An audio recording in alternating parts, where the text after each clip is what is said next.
Aujourd'hui, je vais parler de one of the funnest terms I've heard in relation to the FIRE movement, and that's FU money. Today I'm going to give my take on what it is and whether it's actually any different than just someone's trusty old FIRE number.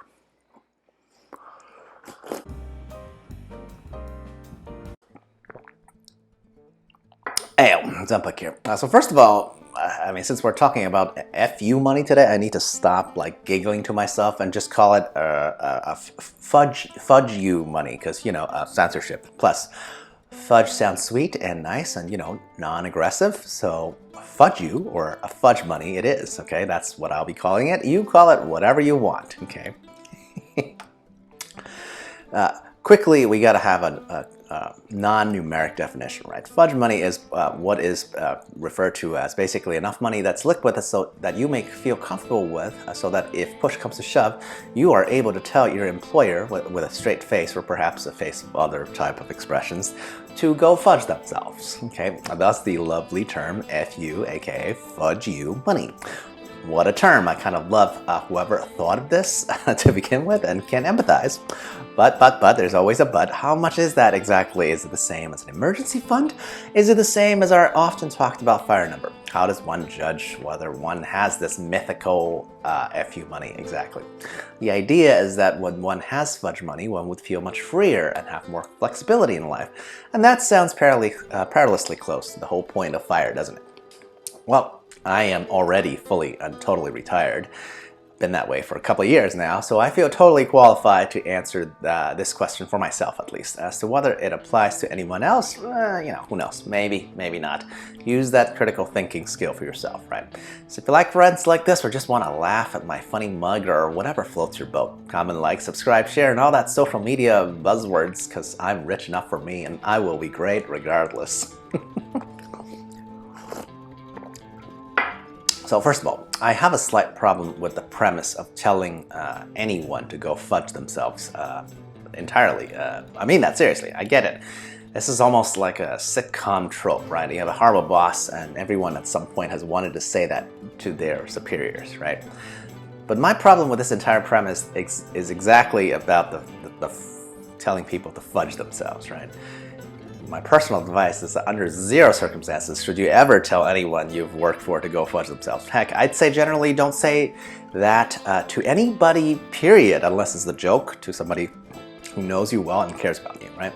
Using such language is just not the behavior of a full-grown adult, okay?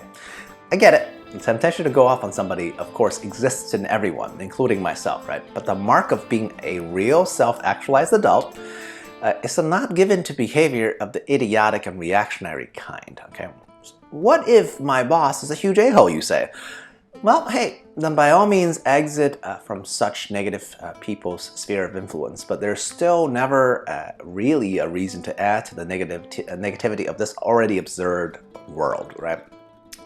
And if that reason sounds too high-minded or philosophical to you, let me add a more realistic one, right? The truth is, our world is small, right? You never know when you might run into the same people that you used to work with again later on in life. So don't burn bridges when it's not a requirement, okay? Someone's an asshole, just disengage, right? Getting in their face, even when you are financially prepared, is just asking for trouble, right? In the end, the whole point of having fudge money is to have flexibility and less stress, right? Not more. Now, point number two, we're going to talk about what actually makes up, in terms of amounts, the FU or fudge money, right? It's definitely supposed to be more than an actual regular emergency fund, right? Because most people think of an emergency fund at around the 1K to 2K level to cover some unexpected life circumstances. Like usually we're talking about car repairs, maybe installing large appliances like AC, right? It's all well and good. But even let's say 2 or 3K won't pay for much if you said fudge you to your boss, right? So I'd call it at least closer to usually what I would call a fully funded emergency fund, which covers the worst type of emergency, which is job loss, right? In the case of telling your boss off, if you said fudge you to them, then you personally just incurred job loss on your own. So the FU money should at least cover the expenses of whatever period of time you'd think that it would take you to replace your job with a similar job, right? In my personal experience, if I wanted a good job, not just any job, I would probably need about a year's worth of expenses, right?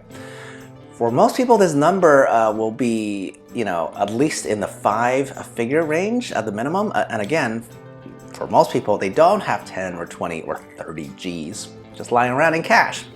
Now, if I was being more precise, since in this case you want to incur the job loss yourself instead of it having, kind of put upon you, I'd suggest you have an even bigger cushion than just a single year worth of lean living. After all, if you're really so impulsive that you